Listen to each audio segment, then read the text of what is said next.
ফেসবুকে একটা পোস্ট দেওয়ার জন্য আমরা পোস্টকারীকে গ্রেপ্তার করতেছি।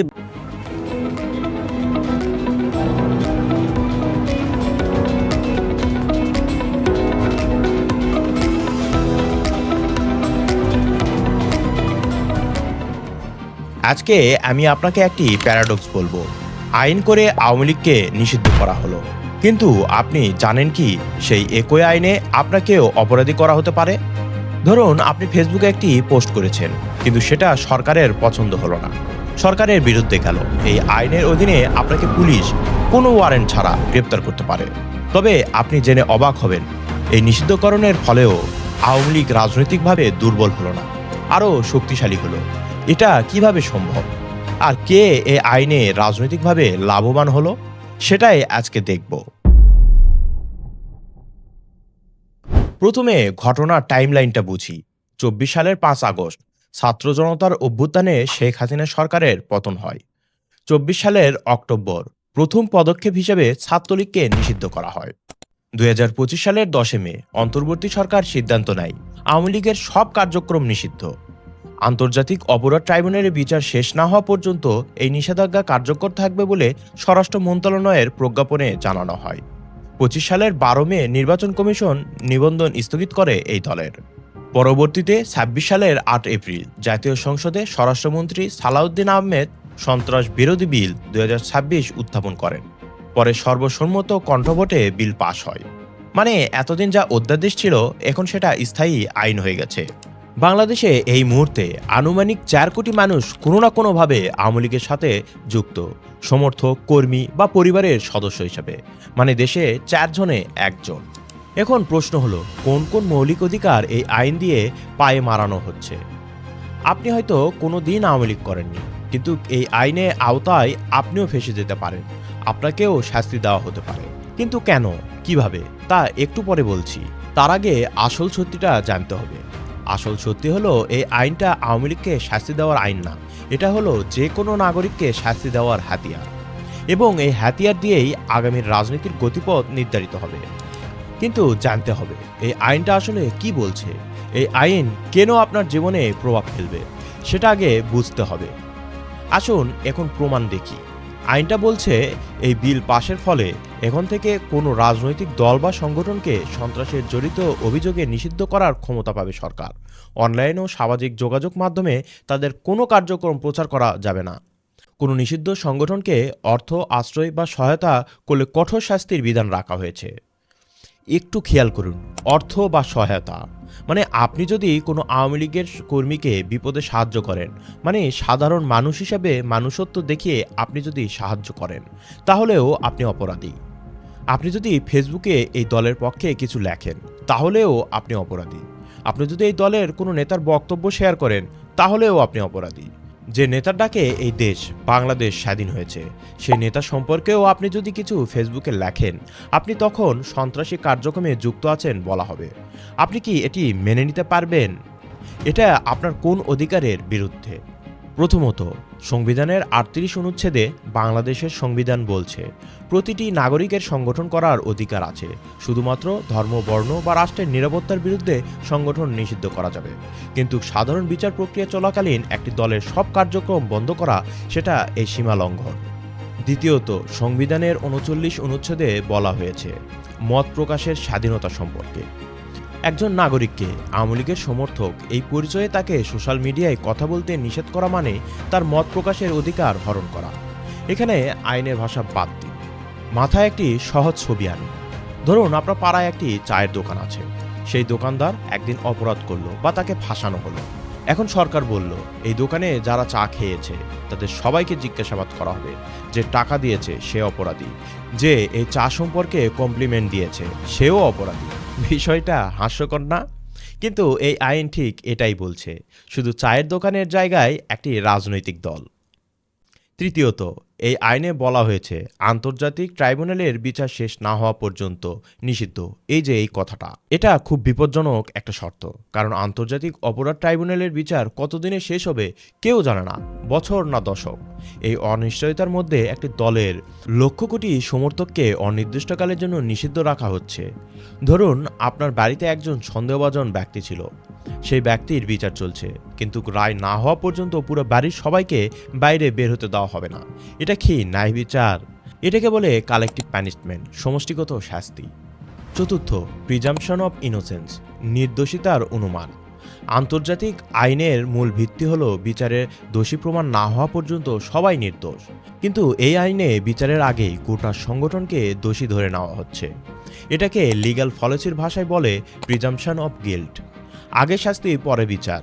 জাতিসংঘের মানবাধিকার সনদ এটাকে সরাসরি নিষিদ্ধ বলে। শুধু আইনি কথা না, মাঠের বাস্তবতা আপনার কপালে ভাঁজ নিয়ে আসবে। 25 সালের শেষ নাগাদ অপারেশন ডেভিল হান্ট নামে দেশব্যাপী অভিযান চালানো হয়েছে। 2 দিনে প্রায় 13,500 জনকে আটক করা হয়েছে। এছাড়াও আটক করা হয়েছে রাজনৈতিক পরিচয়হীন সাধারণ মহিলা, মুক্তিযোদ্ধা, ছোট্ট শিশু কোলে রাখা মা সহ শ্রমজীবী মানুষ, যারা কোনোদিন রাজনীতি করেইনি। কয়েকদিন আগে শুধুমাত্র জাতীয় স্মৃতিসৌধে ফুল দেওয়ার অপরাধে একজন মহিলাকে গ্রেপ্তার করা হয়েছে। ডক্টর শিরিন শারমিন চৌধুরীকেও গ্রেপ্তার করা হয়েছে।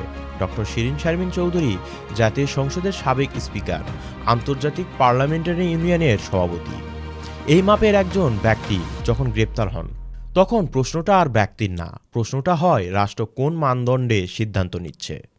এখন যেটা বলবো সেটা শুনলে আপনি সত্যিই ভয় পাবেন। প্রশ্ন হলো, আওয়ামী লীগ খুঁজতে গিয়ে যদি সমাজের প্রতিটি স্তরে হানা দিতে হয়, তাহলে এই দল কি শুধু নেতাদের দল, নাকি এই দল সত্যিই গণমানুষের ভিতরে মিশে আছে?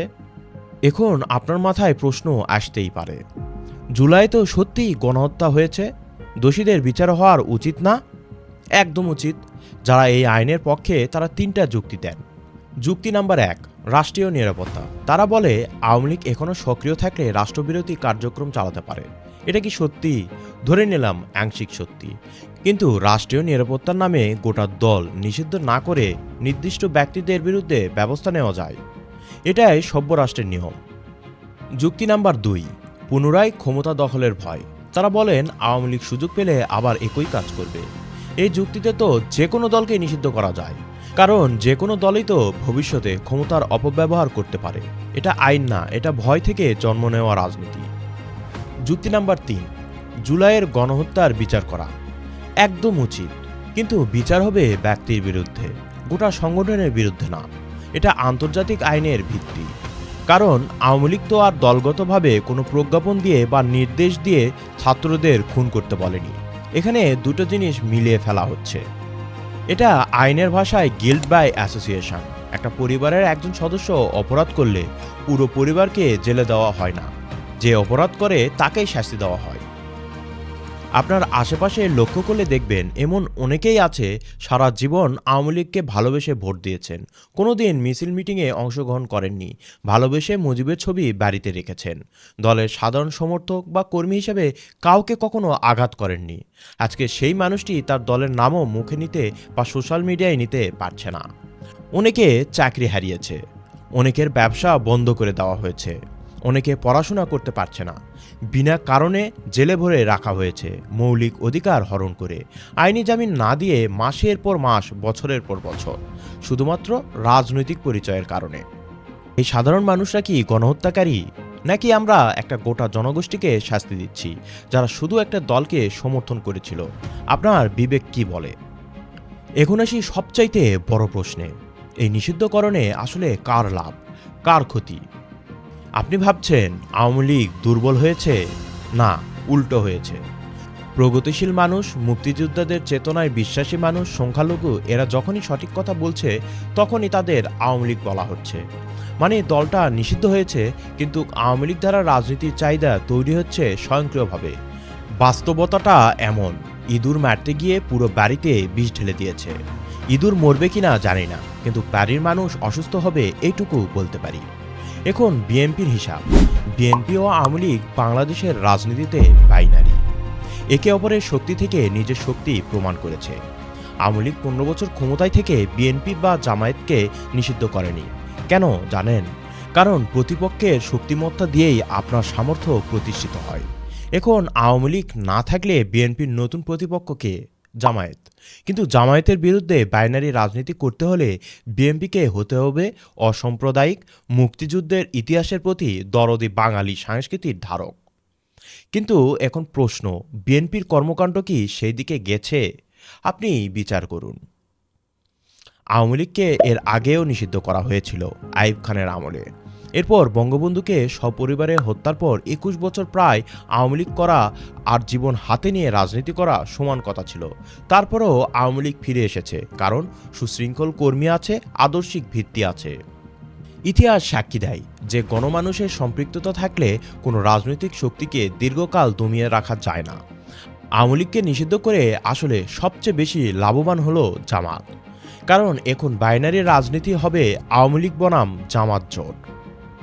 এবং এই দুই মেরুর মাঝখানে বিএনপি ক্রমশ প্রাসঙ্গিকতা হারাবে, কারণ বাংলাদেশের ভিত্তি হলো স্বাধীনতা, মুক্তিযুদ্ধ। আওয়ামী লীগ স্বাধীনতার পক্ষের শক্তি আর জামায়াত মুক্তিযুদ্ধের বিপক্ষের শক্তি। বাইনারি রাজনীতিতে যখন মধ্যবর্তী শক্তি সরে যায়, তখন দুই প্রান্তিক শক্তি মুখোমুখি হয়। আওয়ামী লীগ যত বেশি নিষ্পেষিত হবে, তত বেশি মানুষ প্রগতিশীল রাজনীতির দিকে টান অনুভব করবে এবং সেই শূন্যতা পূরণ করবে নামে বেনামে নতুন বা পুরনো ফর্মে আওয়ামী লীগ ধারার রাজনীতিতে। মানে এই নিষিদ্ধকরণ আইন দীর্ঘমেয়াদে আওয়ামী লীগকে দুর্বল না করে আরও শক্তিশালী, আরও মর্যাদাপূর্ণ করে তুলবে। আর মানুষ স্বভাবজাতই নিষিদ্ধের প্রতি আকৃষ্ট থাকে। ইতিহাস থেকে দুটো উদাহরণ দিই, একটা পতনের, একটা পুনরুত্থানের। প্রথমটা মুসলিম লীগ। 1947 সালে পাকিস্তান প্রতিষ্ঠার পর মুসলিম লীগ ভেবেছিল তারা চিরকাল ক্ষমতায় থাকবে, কিন্তু 1954 সালের নির্বাচনে কি হলো? 309 আসনের মধ্যে মাত্র 10টা। কেউ নিষিদ্ধ করেনি, জনগণ নিজেই ছুঁড়ে ফেলে দিয়েছিল, কারণ তারা জনগণ থেকে বিচ্ছিন্ন হয়ে গিয়েছিল, আজ পর্যন্ত ফিরে আসতে পারেনি। দ্বিতীয়টা জামায়াত। 1971-এ স্বাধীনতার বিরোধিতা, শীর্ষ নেতাদের ফাঁসি। 24 সালে আবার নিষিদ্ধ হয়েছিল অপরাধমূলক কর্মকাণ্ডের জন্য, যা শেখ হাসিনা ক্ষমতাচ্যুত হওয়ার পরে তারা নিজেরাই স্বীকার করেছে। তারপরও 26 সালে নির্বাচনে প্রধান বিরোধী দল হিসাবে সংসদে। পার্থক্যটা কোথায়? মুসলিম লীগ জনগণ থেকে বিচ্ছিন্ন হয়েছিল নিজে থেকে, জামায়াতকে বাইরে থেকে চাপ দেওয়া হয়েছিল, ফলে তাদের সমর্থকরা আরও একজোট হয়েছে। জামায়াত স্বাধীনতা বিপক্ষের শক্তি হয়েও ফিরে এসেছে তাদের সমর্থকদের বলে। এখন প্রশ্নটা এখানে, আওয়ামী লীগ কোন পথে যাবে? সেটা নির্ভর করছে তাদের নিজেদের সিদ্ধান্তের উপর। আওয়ামী লীগ কি পুরনো নেতাদের কেন্দ্র করে ধরে বসে থাকবে, নাকি দলের জনগণের মাঝে ছেড়ে দিয়ে গণনেতা তৈরি করবে?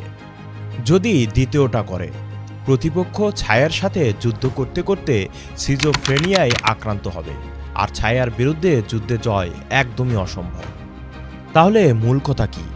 এই আইন একটি রাজনৈতিক দলকে নিষিদ্ধ করেনি, এটা নাগরিকের অধিকার সংকুচিত করে রাজনৈতিক গেম খেলা হয়েছে।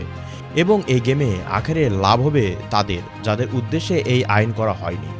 ইতিহাস কিন্তু বলে, যাদের নিষিদ্ধ করা হয়েছিল তারা অনেক সময় আরও শক্তিশালী হয়ে ফিরে এসেছে, আর যারা নিষিদ্ধ করেছিল তাদের নিজেদের বৈধতা হারিয়েছে। এটা শুধু একটা আইনের গল্প না, এটা বাংলাদেশের আগামী 10 বছরের রাজনীতির গল্প।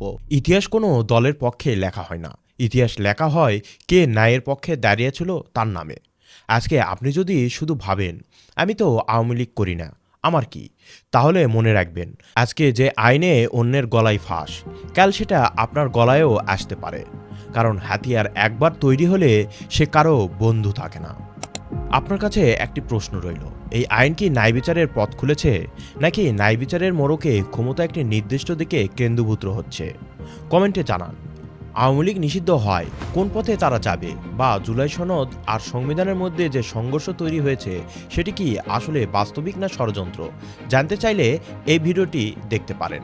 তাহলে দেখা হচ্ছে নতুন কোনো ভিডিওতে, নতুন কোনো অ্যাঙ্গিকে। ততক্ষণ পর্যন্ত ভালো থাকুন, সুস্থ থাকুন, আল্লাহ হাফেজ, ধন্যবাদ।